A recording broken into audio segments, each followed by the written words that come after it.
મારી દીકરી પલકબેન અનિલભાઈ પટેલ સવારે કોલેજ જવા નીકળી હતી. દરરોજ બપોરે 2 કે 3 વાગે પાછી આવે. એ પરત પાછી ન આવતા મેં એને ફોન કર્યો. ફોન લાગતો ન હતો, સ્વિચ ઓફ આવ્યો. તો સાંજે 2-3 વાગ્યા સુધી એનો 4 વાગ્યા સુધી ફોન સ્વિચ ઓફ આવ્યો. તો એમને શોધખોળ ચાલુ કરી. શોધખોળ ચાલુ કરતા અમને 9-10 વાગ્યા સુધી શોધખોળ ચાલુ જ રાખી. ન મળી તો અમે પોલીસ સ્ટેશન જઈ જાણ કરી કે મારી દીકરી ઘરે પરત ફરી નથી, મારી દીકરી શોધવામાં મને મદદ કરો. મદદ કરતા 2-4 દિવસે જાણવા મળી પોલીસમાં કે બેન, તમારી દીકરીએ લગ્ન કરી લીધા છે, પણ મારી મરજી મને ખબર નથી, મારી મરજી નથી.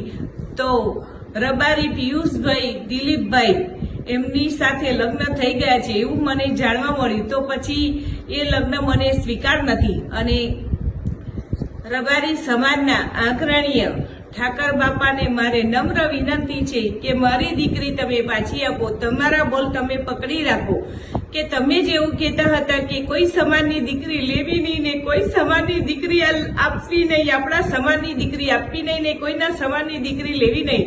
તો ઠાકરજી, તમે મારી દીકરી, તમને વિનંતી છે કે મને પાછી આપો. હું પાટીદારની એક બાઈ બોલું છું. મારી દીકરી મને પાછી જ આપો, બસ એ જ મારી વિનંતી છે. તો જ તમે રબારી સમાજના ઠાકરજી ઘર